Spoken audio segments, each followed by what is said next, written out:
Man, Bert's kick-ass party time, baby. I've been looking forward to this all year, man. What the hell? It's raining red. Like, that doesn't make any sense.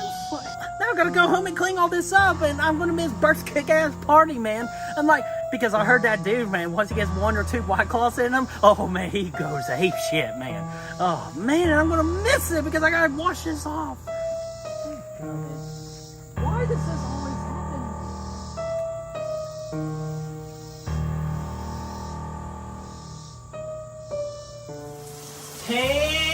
Tangerine, apple in my eye. Oh, tangerine, give me your little peach.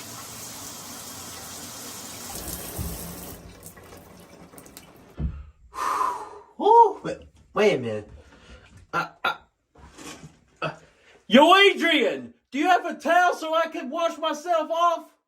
Yo, Adrian.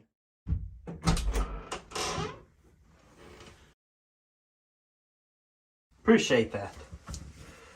Man, sometimes Adrian ain't worth for crap. I gotta find me a new girl to woo. Oh, man. Okay. Woo-wee. Man, that was a hot, refreshing shower to get all that weird red rain, man. Like, it's crazy. Like, I've never seen it before in my entire life. Oh, there's my glasses. Gonna make sure to look freaking good for the ladies so I can woo them and get this shirt. Oh, there we go. Woo, man. Bert's kick-ass party round 2. What the hell?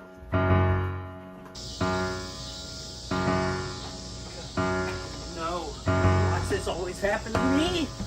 Ooh. Yeah, I'm not running away anymore.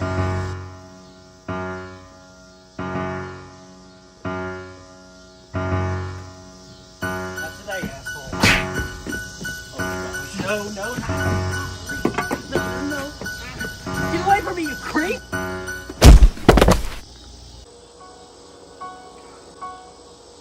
What a damn creep, man. I'm just trying to go to Bert's kick-ass party and he was freaking in my way. Jerk. God, man, there's one thing. Oh, no! No!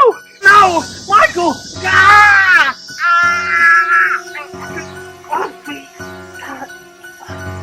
Why the hell did you do that, man? Like, I'm poor. I got medical bills.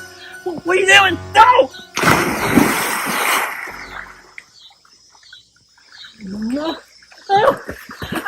I can't swim! Help me! Help me, sir! Help me, sir! Help me! I can't swim! Where the hell are you going?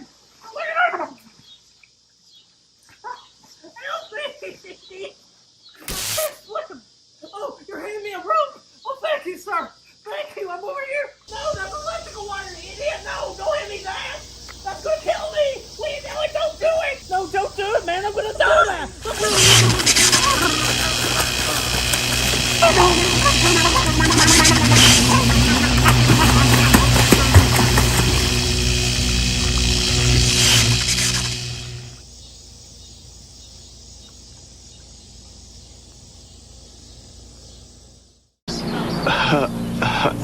I think it's cool.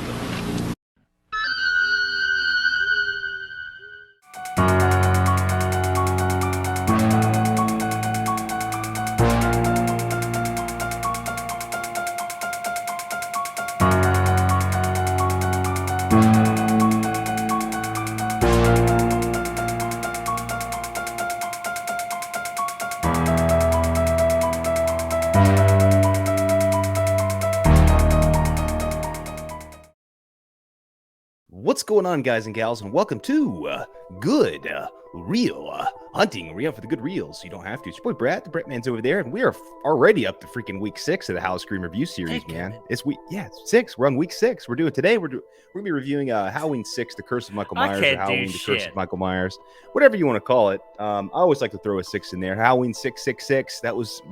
It's got a lot of titles. But either way, we're here to talk about it today, and man, this one's pretty divisive. I know Bertman's not much of a fan, and I'm excited to talk about it. I am not the biggest fan. You tried to show it to me one time, I wasn't really feeling it, and then I tried watching it on my own for this review. God kind of got a better appreciation for it. I'll tell you why I appreciate it more this second time around. But still not the greatest in the world. However, we're still doing this for a good cause because we're doing this for the freaking HalloScream, man. Hell yeah, we are, man. What is that? That's doing the freaking review for all the Halloween movies up until the release of Halloween Ends in October. At that point, we'll be reviewing Ends and ranking the whole freaking franchise at that point. It's going to be awesome. Of course, we're not alone in the journey. We're joined by Jeff Man 316, Bacon Pew Pew, Dark Ether Files Podcast, Mega Movie Z, Camp Blood Media, Fashi Cinemas doing the kill rankings, and of course Braden Timmons as well, and Chris Snyder's doing some Letterboxd reviews as well. So check those out. Great group of people, freaking rocking and rolling with it, man. We're having a good time so far. It's been a big freaking summer so far. A lot of fun. We're really jacked about it. Man, hey, Jack is a great word for it because I am freaking more excited than freaking Tommy Doyle staring at a chick from a window. He's pretty happy doing that, man. Oh yeah, and I got my thoughts about that particular thing. So this movie's a mess. It's a big freaking. It's all over the place, to be honest with you. It's all fucked up. Whatever way you look at it. We are going to be talking about the theatrical cut today, but Brett, man, we are doing a slash it out this week, right? With the slashers, with the producer's cut versus the theatrical cut. So be on the lookout for that. We're going to be comparing both of those in one big ass live stream, and that's going to be a lot of fun. Abso-freaking-lutely. And I'm sure one of the other channels is going to do the producer's cut. If not, we'll bring that producer cut straight to you at that slash it out this week. So stay tuned for that. And just in case if you're brand new here to HalloScream, here's how we're going to do it. We're going about to start in a momentarily show you the Halloween 6 card and tell you all some good little numbers behind it. And then we're going to give you the Michael Myers card. Then we're going to go over the movie chronologically, the best that we can, and talk about what we liked about it, what we didn't like about it. Trust me, there's going to be a lot that we don't like about this bad boy. And then after that, we're going to give you a WTF and best kill, overall thoughts, and our rating, the good real rating. And that is what we're going to do right freaking now. Dude, first off, let me start by saying there's absolutely nothing chronological about this movie, but that's it. Either way, we're going to try our best to sort through it, and let's just rock and roll, man. You got the cards? All right, here we go. So let me get it clear for real quick. Man, that wasn't a good one. Let me try again. Here we go. Halloween, The Curse of Michael Myers, or AKA Halloween 6, was released on September the 29th of 1995 with a 4.7 out of 10 on the IMDb. Not the greatest score in the world. 2.1 out of 5, where most of the votes on Letterboxd, and that's Letterboxd, is 2 out of 5. The tomato meter, don't let those certified fresh and popcorn buckets fool you, because again, we love the Halloween franchise. That's why we leave them on there. But the tomato meter speaks differently at 9% with the audience score of 37. Budget of $5 million. Domestic box office is at $15 million, which still, yet again, 6th straight week, this has not hit the global scale, so it stays at $15 million. The director is Joe Chapelle. That's what I'm going to call it. I'm going to call it Joe Chapelle. The cast is Donald Pleasence for One Last Ride, Paul Rudd, and Marion Hagen. And R.I.P. to Donald Pleasence, man. Last performance, man. The goat. It sucks. This is his last movie, but I'm glad he also stayed with this franchise until the end. I think that's really cool of him. So, so we're here at this point, man. The tomato meter, actually, there's not a lot of reviews for this thing. It was at 6 for the longest damn time. When Lee McCoy became a certified Rotten Tomato badass, he actually bumped it up himself from 6 to 9%. I remember that. So that was cool. And I'm not really surprised by anything here, man. The movie is a complete mess. There's actually a lot I like about this, but it's a complete mess from a movie making standpoint. So yeah, we can get into that part. All right. Right before we get into that, let's give some love to good old Michael Myers here. So Michael Myers is played by 2 actors in this movie. It is by George P. Wilbur, which he is a very popular Michael Myers actor in this franchise. And then we also have A. Michael Lerner. And I believe it's, I'm trying to remember it. I believe. God. Yeah, I know. Oh my gosh, he's learning how to be. He's a Michael Myers in training, dude. He's a Michael Lerner. He's learning to be Michael. Yeah, I get it, man. But anyways, George P. Wilbur is That's the great. main Michael you need to really be concerned with 17 kills, and the weapons are a spike, hands, a tractor harrows, an axe, a butcher knife, a fuse box, a machete. Damn right, he's going to be using that machete to bring out his inner Jason Voorhees. And then lastly, metal bars. Yeah, man, a lot of good kills in this movie. Actually, this is one thing the movie does incredibly well is the use of Michael Myers. Man, The for the brutality. longest, oh yeah, for the longest time, this was the most brutal and intimidating Michael Myers out there, in a sense of just kind of physical presence, I guess. And it was very much this guy George P. Wilbur up until Rob Zombie's movie, really. Because I tell you, the next two didn't do anything to match it. But either way, we'll get into those later. But yeah, man, you ready to freaking dive into this thing, man? There's a lot to Yeah. tackle, a lot to chew on. Dude, I know, man. Absolutely, man. So I'm freaking excited. So, Brad, how about you starting us off here this time? For the beginning of the movie, what the hell are we opening up here to? Because honestly, I can't explain it. We're opening up to the most random voice narration of all time. It's Paul Rudd in the theatrical cut, and the original producer's cut. It's Loomis, which is better. We'll get into that later in the week. In the theatrical cut, Paul Rudd's giving us the opening narration, which is very random because we don't know who it is at this point. It's just a random dude talking for all intents and purposes. So that's weird. And then it's just kind of zooming in on a naked baby getting drawn on. And it's like, what the fuck are we even watching at this point? I don't really know what's going on. This has nothing to do with Michael Myers. Did I even put in the right movie? Is kind of the thoughts that you're going to be experiencing at that point in the cinema. So it comes in, whatever. We find out Jamie, who's been recast, unfortunately. It's very crappy. But, I thought nothing against the new actress. I thought she was fine. And they did a good job of finding somebody that looked like an older version of Danielle Harris. But I, of course, do not, approve of the recast at all.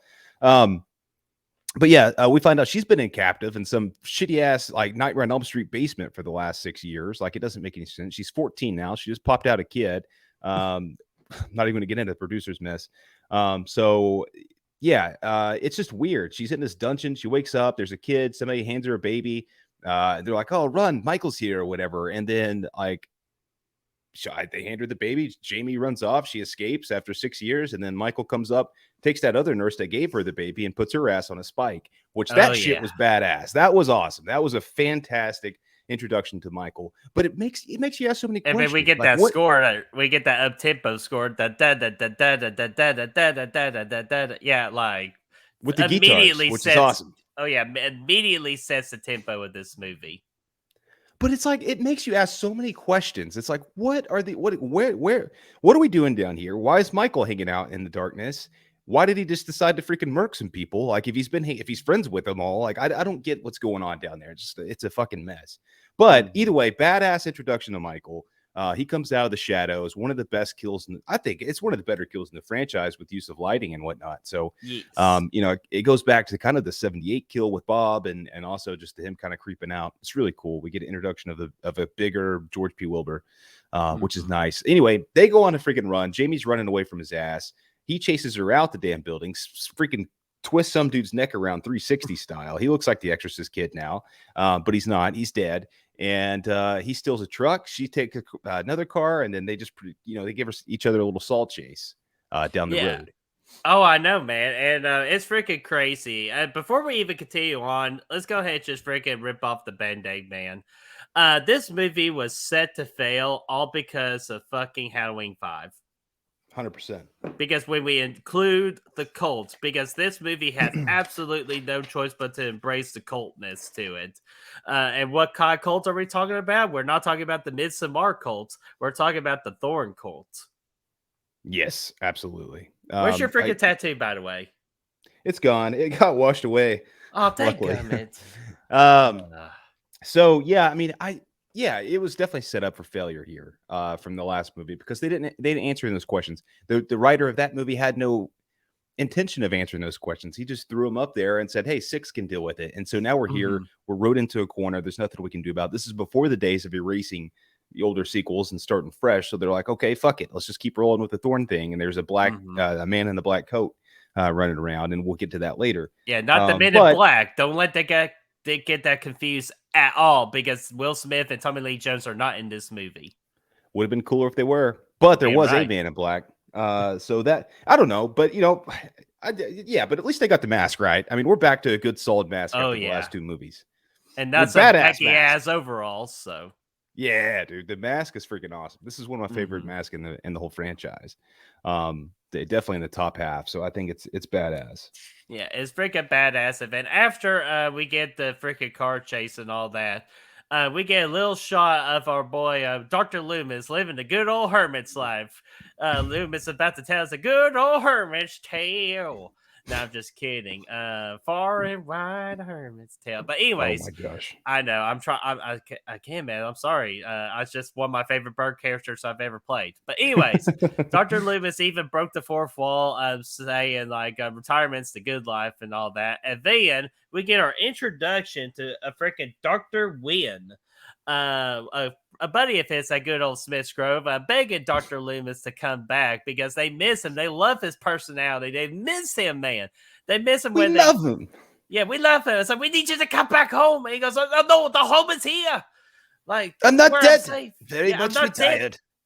Yeah, I know, man. But very much retired, man. And plus, like, he's so relaxed too that all of his freaking scars on his face are gone.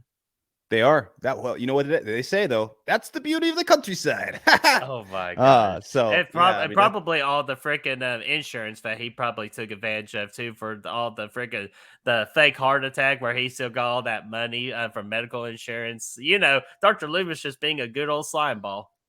oh yeah, dude, he's been racking in freaking workman's comp claims since 1978 for sure, man. Maybe even longer than that. I think he twisted his ankle back in 78 a time or two. So all right, he's Oh good my though. I mean, God. it's nice to see him come back. He's toned down a notch from Halloween 5, which is Mhm. nice because he was crazy as a mofo in 5. He was off the rails crazy. Now he's kind of just like this gentle old man that's still kind of like somewhat not really hunting Michael, anymore, but he still kind of is because he's back, kind of deal. Mhm. So that's kind of where he's at. Definitely very much retired. And then Dr. Loomis was for some reason listening to a radio the freaking Barry Sims show, man.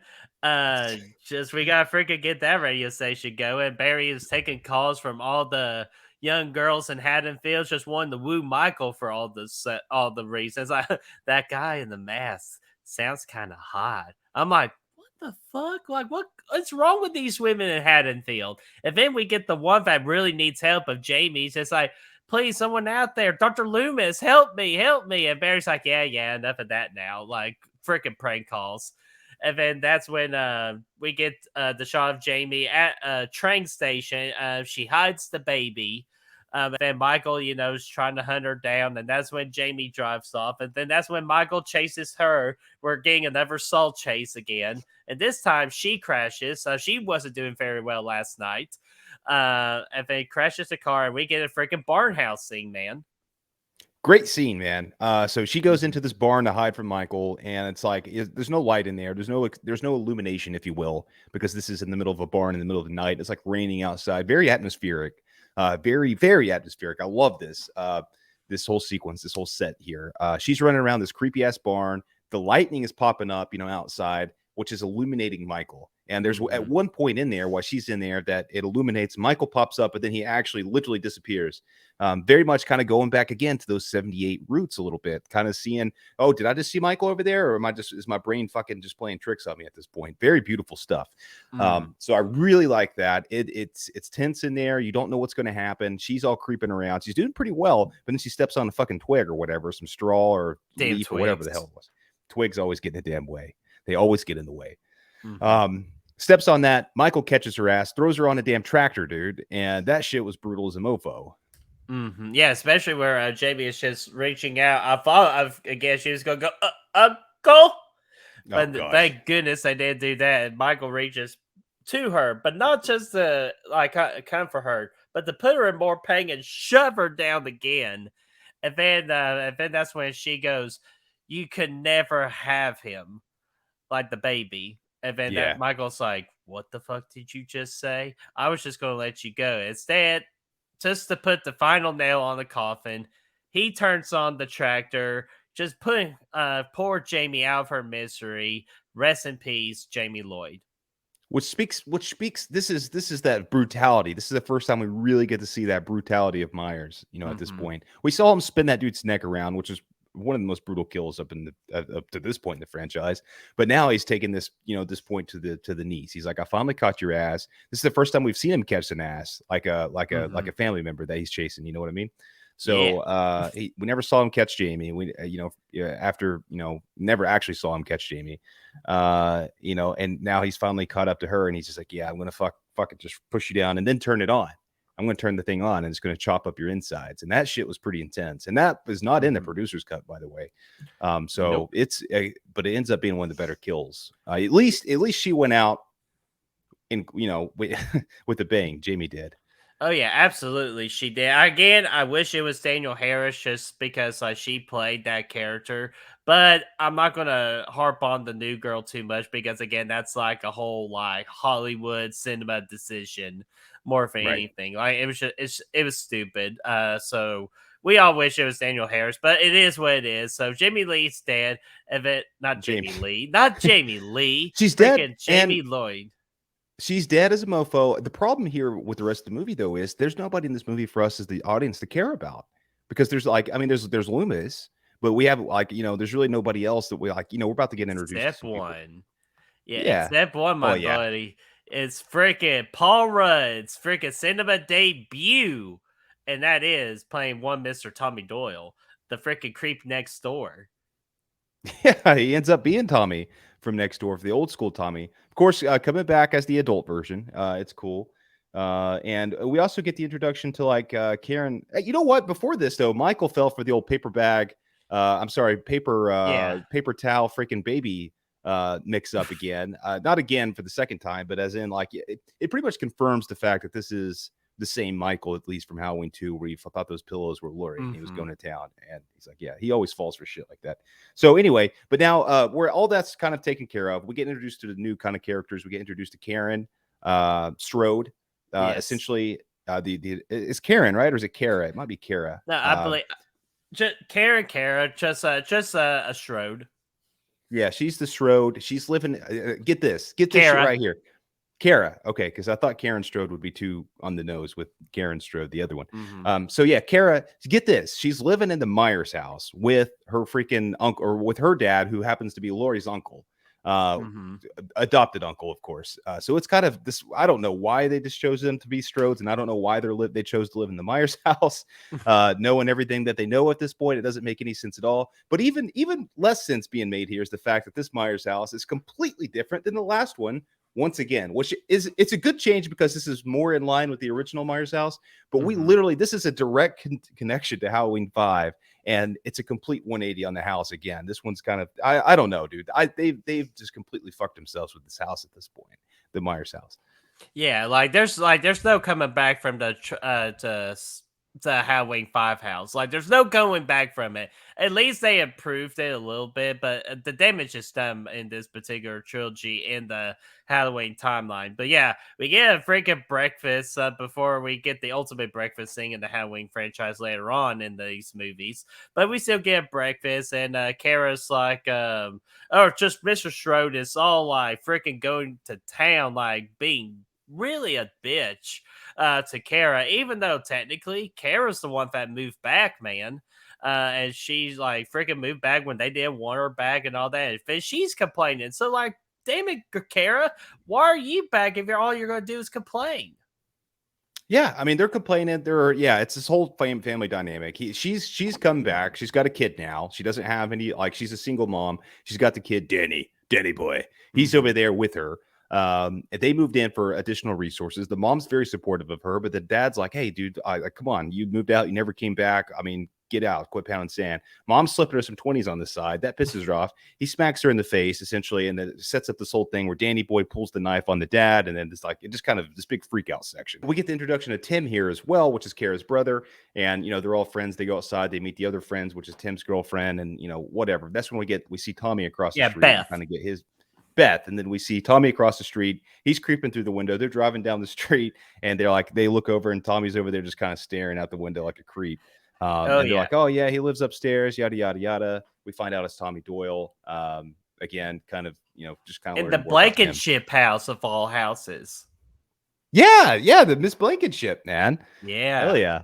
I know, it's freaking great. And before all this, too, where Tommy is pretty much just like listening, doing like Tommy's stuff, just being a freaking weird little kid. Freaking stares at freaking Kara just taking her clothes off. That was the night before all that. And then Tommy, I just love Tommy just going,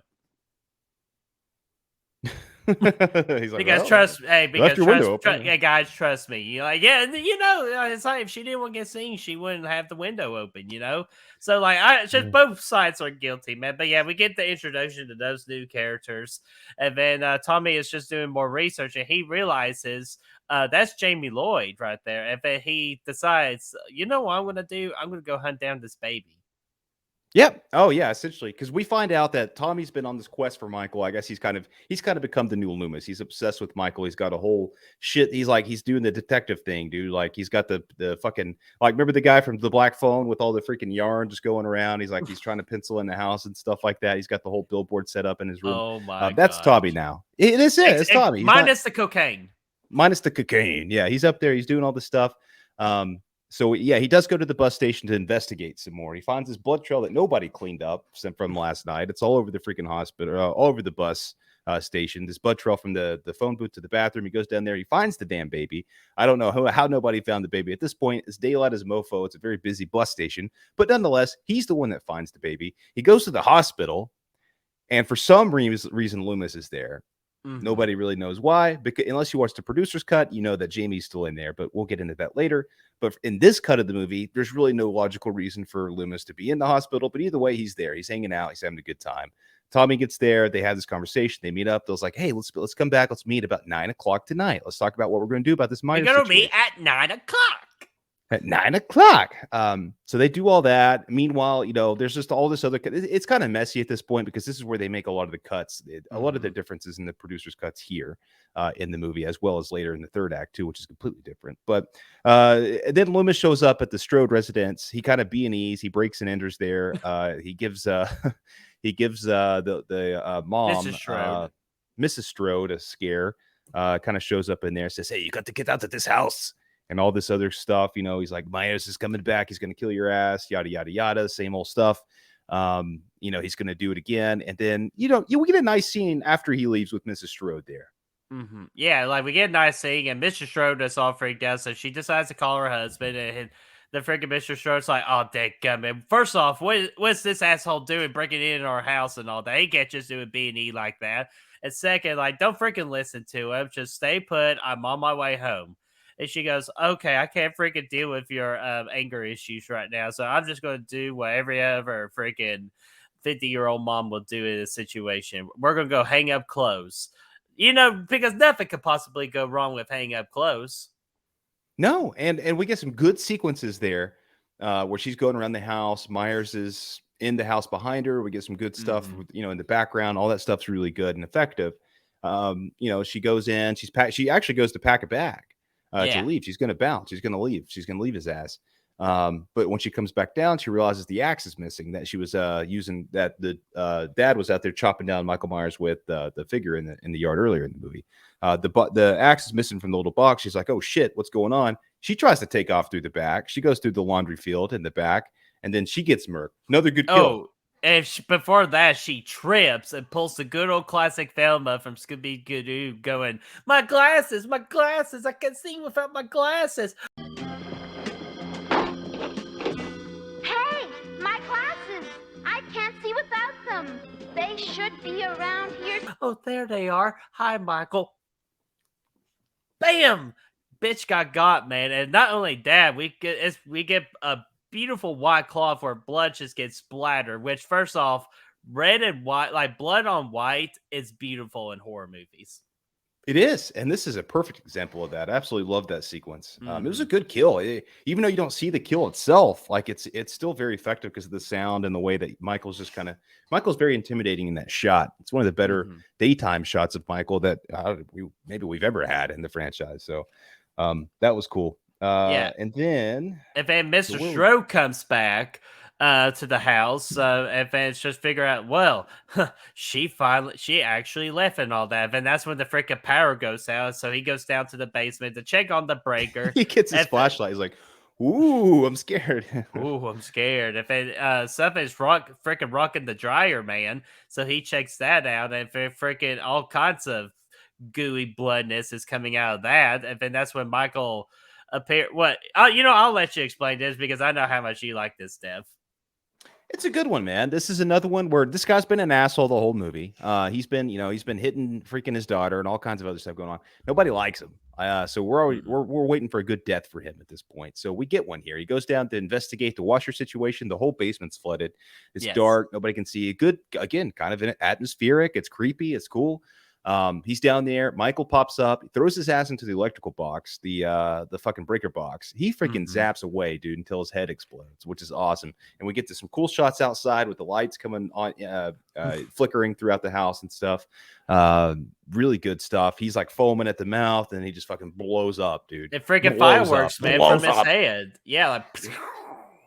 Like, dude, it's so funny, folks. It's funny just because of how cool the dev that was too. So yeah, Mr. Stroh, fuck you. You deserve that one.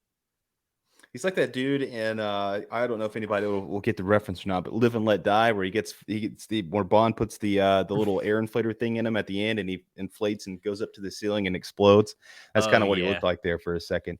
But yeah, while he's doing that, all the kids, Kara, Jim, and all the other people that are in this movie, they go to this Halloween festival kind of deal. Haddonfield's holding on. Barry Sims is throwing a kick-ass party out there, where he's doing this live radio broadcast out there. Everybody in town's going there. Paul Rudd actually runs out to the same kind of festival. That's where we get that raining red thing. He's out there, and there's this little kid over there like, oh, it's raining red. She looks up, and there's which it comes up a little bit later in the sequence after Barry dies, obviously. But she looks up and then sees the tree, the Barry up in the tree with the blood dripping down. Yeah, and before actually the party, that's when frickin' Kara and Danny Boy came home. Then they realized nobody was there, and then Danny, for some reason, is over at the frickin' Blankenship house. Like I thought, it's all kinds of messed up. Actually, it was Tony Doyle ran into freaking Danny because Danny was walking home from school, and Kara came home and realized Danny's not there, and she's freaking out. And then that's when she finds freaking Danny over at Tommy Doyle's place. And then, he explains the whole cult and it has certain number of years and blah, blah, blah. Really confusing bullshit. But honestly, no one really cares at this point. And pretty much Tommy is telling Kara to whatever you do not go back to that house, and I will be right back. And then that's when Tommy Doyle goes to the party to meet freaking Dr. Loomis. Yes, thank you. I missed that part. That's where kind of they're over there at the other house. Dude, this movie is all kinds of fucked up. So I don't blame you. I almost even forgot that sequence. Yeah, they get back over there. I did forget to mention earlier. This is just a funny part when Deborah's running around, Mrs. Myers. When she's running around for Myers in her own backyard, she gets freaking surprised by her own fence out there. Like she's out there running around. She opens up the things like, oh my gosh, there's a fence here. What the fuck? And then has to turn around and go the other way. So that was funny. Anyway, okay, back up to speed. We're back caught up. So yeah, they're at the party. They're having a good time. Barry finds out that Tim lives in the Myers house. So he's like, okay, we're going to change stations here. We're going to go over to the Myers house. We're going to do our live ass broadcast from there. And then, whatever, let's take 5 and go over there. Barry gets murked in his own van. Kind of a callback kill to 78 with Annie. He gets in the van. He's like, where's the damn van? He gets in there. And then Myers is in the back already. He chokes him out. And then that's when we see the raining red thing I was talking about earlier afterwards. Because R.I.P. Fernando. Yeah. He got freaking stuck up in the tree there. And then so Tim and the other girl go back to their house. All the lights are still out. So they're lighting candles and shit. They're up in Kara's room. They're getting it on. Yeah, they're getting their woo on. Meanwhile, Tommy is back at his house, the Blankenship residence, where he lives upstairs. He's with Kara and Danny still. He's teaching them all about Thorin and shit on this very 1990s computer running off freaking Mac 1. And he's got these little thorn symbols and all these, he's like the astrologist always there's symbols in the sky and all this kind of mumbo jumbo that doesn't mean Trying to anything. make sense of all this cold bullshit. Yeah, trying to. He's the expert. He's got all these symbols up on his computer and shit. And he's all like, "Oh yeah, this is Michael. We're having a good time." It's just really over convoluting things at this point. But whatever, it is what it is. They're trying to make sense of it. So yeah, they're over there hanging out. The other people were getting it on. They finished their duties, and he's like, "I gotta go take a shower." And we see courtesy shower. Yeah, he's like, "I gotta go get in the shower." He gets in there. He doesn't have a damn towel. So this is where we see kind of Bert situation from earlier. He's in the shower and he needs a towel. So Michael gives him a towel. He's a nice guy. He's in there. He's having a good time. And Michael gives him a towel and we see he's got that thorn tattoo. It's a cool shot. And then he gets murked in the bathroom, which is it's a cool shot because it's all foggy in there and shit. And he's over there in the mirror trying to dry off and stuff. And Michael pops up out of nowhere and cuts his throat. It's pretty good. Oh yeah, it's really good stuff. And then freaking Beth, has to go investigate because gosh almighty, Tim should be taking a shower this long, which trust me, some guys actually do take a long shower like that. Because hey, sometimes we gotta get freaking squeaky clean, man. So just let us guys have long showers. But anyways, that's not important. Beth decides to go investigate, and then she comes back. There's a little surprise in her bed. It's not freaking Tim being alive ready for round 2. It's freaking Tim dead, man. And then that's when Kara calls Bev, trying to warn her to get out of the damn house. And then that's when Michael sneaks up right behind Beth and gets her ass. And then Kara's all freaking out about that. And then she realized, where the hell is Danny at? And during all this too, Danny's getting weird hallucinations, not me hallucinations, but these weird hallucinations of a guy in black telling them to kill. Like kill, and all that. Like it again makes no freaking damn sense. Again, I just barely remember that. But anyways, Danny for some reason is over at the Myers house, so Kara has to go over there to try to get Danny back, and then that's when she has to scruffle with Michael and pushes his ass down the stairs. Yeah, right. It doesn't. Yeah, there's. That's one of my favorite parts of the movie. When Danny actually probably that is the most tense part of the movie. Yeah, when Danny, we just saw. She just saw him murk. His her brother's girlfriend over there in the house across the window with the telescope, and then at the same time, Danny's pretty much walking into the house. That's scary shit because she knows Michael's in there. He's on a rampage. Danny goes, she chases after his ass, and then it's a very tense moment where she's creeping through the house and then has to crawl over Michael after knocking his ass down the stairs with the fire poker to get out the front door. Danny's down there, and it's like this whole tense thing where she's like trying to creep over him. She makes it one time with Danny, but then she's got to go again. And then she doesn't quite make it that time. But then he grabs her ankle. She gets away, though. She runs across the street. Another callback to 78 here, where she's running across the street. Myers is on her ass. We're getting that freaking badass freaking guitar Halloween score at this point, which I fucking love. It's so good. It's a fun rendition of the character of the music. Mm-hmm.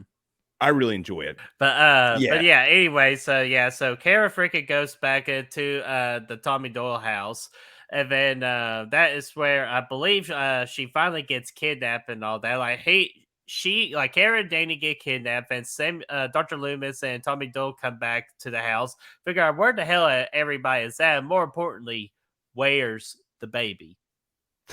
Where's the baby? And where's the baby? The baby has been kind of the whole motivation, presumably, for Myers at this point. Mm-hmm. There's really none of this makes sense. Why he's going after the Strodes? Why he's going after to the freaking Halloween festival, murking people there, and like he's just kind of showing up at random places, doing very random things, which is cool in the moment. When you actually stop to think about, wait, why is he doing this? It's like it doesn't make any sense. There's really no rhyme or reason to anything he's doing at this point. But nonetheless, they're looking for the baby upstairs. Michael kind of disappears. Dr. Wen's in the house now. He's like, oh, yeah, we're having a good time. Loomis is in there. We feel safe for once with Mrs. Blankenship. But then we find out Mrs. Blankenship's in on the damn thing. We find out that Dr. Wen's in on the damn thing. He, in fact, is the man in black here. We find all that shit out. Boom. Oh, my God. And guess what? They didn't really make it fucking... Like, the payoff wasn't a fucking good payoff, man. Like, so I was freaking acting right there. That was, like... Because Dr. Wen hasn't been around since the first movie. Like I honestly, most people probably don't remember who this dude is by the time they get to Halloween 6. Like it's just such a random thing at this point. The Blankenship thing, that was just crazy. I mean, this is like, come on. She's like, oh, I trained him for 15. No, she didn't do that. I was babysitting. She said she was babysitting Michael Myers, little Mikey Myers that used to live down the street on the night of in the 63 when he murked his sister the first time from the first movie. And it's just like, really, we have to go back all the way to this to kind of explain that he was induced by the cult at this point. I mean, come on. Yeah, like it takes away the mystique of everything. So yeah, I absolutely hated it. And then after all the spill and the ultimate reveal and all that, that's when freaking Dr. Loomis and Tommy Doyle get drugged for some reason. And then they all wait. Cut. Yeah, I didn't want to miss this opportunity to talk about this cut here because it goes literally. Kara jumps out the window to get away from the cult. She runs up the stairs. She goes, "I'm out of here!" Ah! Bust out there like just like in Friday 4. She jumps right out there. And then we see her on the ground, and we get this ridiculous cut to where she disappears, and then Loomis and Tommy are standing there, and he's like, I feel like we've been drugged. And then Loomis is like, we have been drugged. We know where they're going. And then they go to to Smith's Grove. They go there, and it's now apparently up until this point, it's been like a 4-hour drive. Now it's like a 5-minute drive at this point in the franchise. It's like it's right down the street. Like they get there in no time. Anyway, go ahead. Yeah, like they get there in no time. If they're at frickin' Smith's Grove trying to figure out what the hell is going on. Why is Dr. Wynn being a creep, talking about him being the Man in Black? Again, not Tommy Lee Jones and Will Smith and all that. So they're trying to figure out where the hell everybody is at. And then they freaking find like this glass room or something, like this operating room. And it's just it's weird shit, man. It really is. I was completely lost at this point. I'm like, I'm about to turn this off. And I almost turned it off. And that's when freaking Michael, we get that beautiful massacre scene. And where freaking Michael is just murking everybody that by gosh darn moves. It's badass, but again, it doesn't make any sense. These are his people. He's in here with this cult. He's been with them for 6 years with Jamie hanging out in this basement. And now all of a sudden he's just like, you know what? I'm just going to fucking kill all these motherfuckers. Again, this isn't in the producer's cut. It's a badass scene, but when you actually stop and think about it, it's like, why the fuck? What's he doing murking all of his own people? It doesn't make any damn sense. So yeah, I don't really understand that at all. But it is cool though. It's badass. There's blood, there's strobe effect. It's cool.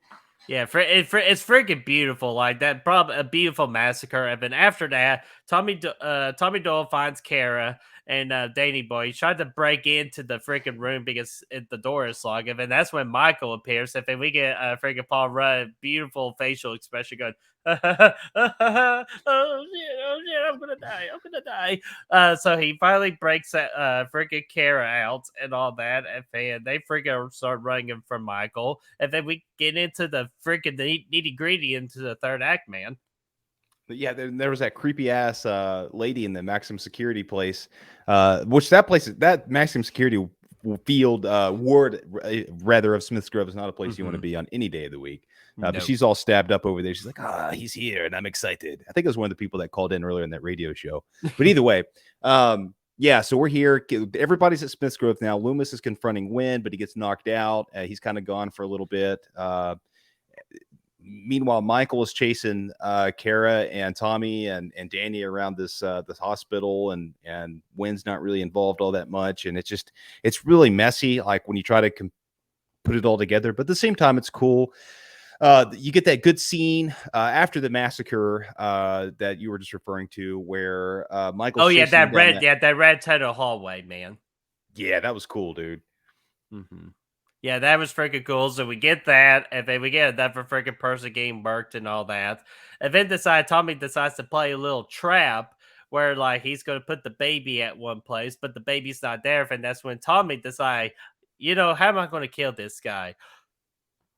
Nickelodeon slime, baby. It freaking solves all of our problems back in the 90s. We just slime people. And he freaking just tries to stab Michael, but then, of course, he freaking, like, Michael hears the baby and knocks Tommy Doyle out and just goes after Kara and freaking Danny Boy. Yeah. Oh, yeah. He did fall for the baby thing initially. Again, a second time in this movie. Again. Yeah, he did. But then the real baby cries, and then like they whatever they he's trying to get Kara. He gets hit with another dose of Thorazine. He gets all freaking. He's getting all fucking loopy over there, and then Tommy just beats the shit out with the pipe. That's the finale we've come to at this point. Is he's just going to And fucking not beat him. only beats the hell out of him with the pipe, but he beats him so bad that freaking the ooze is coming out of his eyes, man. The green ooze, yeah, dude. And the cuts is kind of cut. Again, this is an alternate ending. This is not what's in the producer's cut either. But it's just he's beating him down, and again, this is the second movie in a row where the finale is Michael just getting beat with a stick or a pipe or something that they can get their hands on. So it's kind of weird. Yeah, it but just then, doesn't feel justified, especially with how badass Michael's been the entire movie. yeah, because he was totally badass, but it didn't keep him down long because again, another very awkward cut. They beat the shit out of Michael. They walk off, and it cuts to. I swear the skits that we've done are cut better than this. It cuts to them in a fucking Jeep. Come with us. Oh yeah, with Talking Dr. to Loomis. Yeah, it's just a very direct and weird cut. And then Loomis is like, "Nah, I got some unfinished business to attend to." And then they drive off, and then we hear him screaming, which is it's a cool way to kind of handle his character since he did pass away after the the production of the movie. So I kind of like that ending. But yeah, and we see the empty mask of Michael laying there. It's just like he's no longer in the mask. He's out there murking Loomis at this juncture. Yeah, no. If we get a cut to black, and that again, that's the end of the movie right then and there. So we did the best we could to freaking try to explain this movie, and I'm still confused. I'm probably more confused coming out of this review than going in. Dude, it's a mess, man. It's really unfortunate because they did a lot of stuff that obviously I think the people that made this movie were fans of the first movie. There's a lot of callbacks. They used Michael really well. I think if they would have had a chance to do Don Chappelle talking here, I think maybe if he would have had a chance to do Halloween 5, we would have had a better situation after that. Because he's definitely a fan of the franchise and tried to do a lot of cool stuff with it. And there was some cool stuff like the score and the kills and Michael Myers. I will give those freaking A+ all day long. It's the other stuff, unfortunately. That was a freaking F- if I ever seen one. Yeah, I mean it's just a mess. It's a mess. I still find myself, enjoying this movie for the most part when I watch it, and I still watch it quite a bit because I really like Michael in this movie, and I think if you can nail Michael, then a lot of other things you can kind of sacrifice, and you could still have yourself a nice watchable Halloween movie. Yeah, like it's entertaining. Yeah, because he's badass. He's murking people. You can kind of put the mess of the story on the back burner a little bit and just kind of ignore that. Just watch Michael wreak havoc, and that's really what you get from this movie. But at the end of the day, it's so far removed from.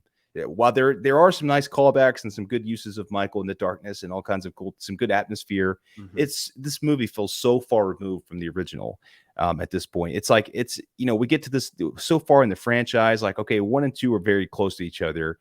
4 is like, okay, yeah, I can see that this is still the kind of the same character and the same storyline and whatnot. 5 is the turning point though, and then 6 this doesn't feel like it's connected at all to 78. There's really no connection to it. No, not at all, man. So like, unfortunately, just like I would say, probably I barely like this movie better than 5 because at least this movie's freaking trying. But again, fuck you, Part 5, for fucking this movie over. Yeah, right. 5 did not do any favors for this flick. Not at all. So, Brad, so you just want to go over our WTFs and freaking kills, man? Let's do it. All right, man. What is let's go kill stuff and WTF. So, Brad, what's your favorite kill in this movie? Dude, I got to go with the first one, man. The one on the spike, the nurse on the spike. Just because I really appreciate what they do with Michael. It's a great introduction to him. At that point, him coming right out of that darkness and putting her on the spike, just like he did with Bob. It's really cool. Hell yeah. And then WTF. I think I have to go with here's a good one. Okay, let's go with the fact that Danny Boy here is now getting recruited to kill some people by the Man in Black but what reason? Because he lives in the Myers house. You're saying the Myers house is haunted? No, it's not cursed. This whole thing is from no, it's not a haunted fucking house story. This is all a cult. has nothing to do with the house that Myers once lived in. There's no connection to that. It just happens to be where he lived at when he was inducted into the Hall of Fame of the Thorn trilogy here. So yeah, it doesn't really make sense why Danny is now the target. And again, that kind of harps on the fact that it doesn't make sense why Michael's going after Danny and Kara and the Strodes, and why is it? Yeah, I could go on a rabbit hole, but yeah, that's what it is. All right, man. And you know what? I don't blame you because that's a pretty good WTF right there. My favorite kill, you took my damn kill, was the opening kill. So I'll go ahead and throw another one out there. It has to be, let's see here, John Strode's kill with the whole basement and the whole electrical going.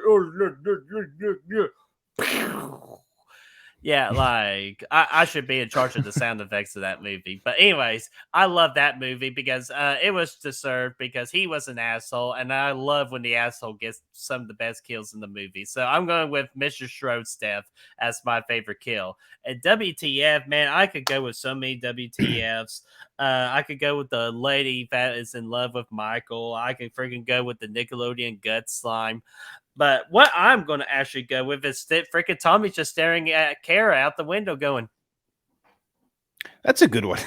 Because like it's just so damn weird. Like I understand Tommy's been through some effed up shit, but like, come on, man. Like you don't have to be creepy about it. I think it's cool. I think it's cool. But yeah, so that's my WTF, man. So let's freaking again overall thoughts and a movie rating. Yeah, like I was saying earlier, I mean, it's just a fucking mess. Yeah, unfortunately, it's a disaster trying to get through this thing with any kind of, any kind of story, to take you through the journey. There's no A and B. It's just freaking A and then all over the place. The producer's cut's much cleaner. It's a cooler cut of the movie when it comes to actually, telling a story. But at the same time, this thing does a lot of really good things with Michael, a lot of really good atmosphere, some great kills, some of the better kills in the franchise, one of the most brutal versions of Michael we've ever seen. And I really appreciate it for that. So I still always have a good time with it. So I'm going to put it right in the middle at a 2.5 out of 5. All right, man. Hell yeah. So before going into this movie, I did give it a 3 out of 5, but after talking today and just thinking about stuff and just leaving out of this review more confused than going into this movie, I can't freaking justify that. How could anybody justify that too? It kind of makes me also want to give Halloween 5 a lower score just because of how freaking confusing this movie is because of Halloween 5. But I have to judge this movie for what it is. I do love Michael. I do love the score. And I do love the kills. However, that does not save us from this freaking movie. It's a 50-50 love-hate relationship. So I'm going to join you, Brad. I'm giving this movie a 2.5 out of 5 as well. Oh, hell yeah. Very nice. Right yeah, so right added the freaking happy hour with freaking Jack Torrance, man. Looks as though you might have got a spot of it on yourself there, Jeevesy, old boy. That doesn't matter, sir. You're the important one. Oh, nice. Yeah, man. So we're freaking having a cold one with freaking Jack Torrance, man. So that's great. And dude, we're freaking halfway there, man.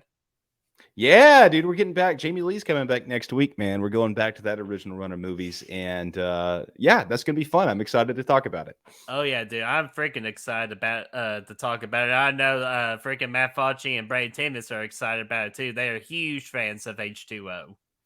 Dude, I'm excited to talk about the Slash It Out this week, too. I'm ready to talk a little bit about the producer's cut of this movie and kind of duke it out a little bit with it, too. But yeah, next week's going to be fun. And it'll be my first time watching the producer's cut, too. So it's going to be very interesting to hear or to kind of see what my thoughts are going to be about. And it's just Brad's thoughts and freaking everybody's thoughts. That would be a fun Slash It Out. I think it would be one of our most unique Slash It Outs to date. So we're going to be be so happy to have everybody there. But we just want to say thank you guys for tuning in with us for we're again 6 weeks.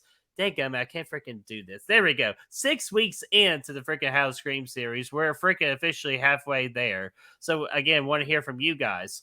What did y'all think about Halloween, The Curse of Michael Myers, or Halloween 6? Do you think it's a good movie, or do you think it's all kinds of messed up? And are you enjoying the halfway point? Are you enjoying the HalloScream series? Let us know all of that in the comment section down below. Let's get that discussion rolling. And if you want to help us find the good reels, you can do so by finding us on Facebook, Instagram, Letterboxd, Twitter, TikTok, and Patreon. Those links are for you to find down below. Abso-freaking-lutely, and be sure to also like this video, share, and subscribe, but of course ring that bell, ding ding ding, so y'all know when the next set of Halloween reviews are up and ready. And be sure to check out our other fellow YouTubers we are doing this series with and their channels for their Halloween 6 reviews today. And be sure to also check out Chris Snyder's Letterboxd reviews as well. Absolutely, dude. And stay out of bus stations from now. Yeah, get out bus Absolutely. stations. Stay out of those bus stations and don't answer the phone when you're on the radio and Jamie is calling. And absolutely not. And there's also no such thing as blood is rain. Yes. Yes.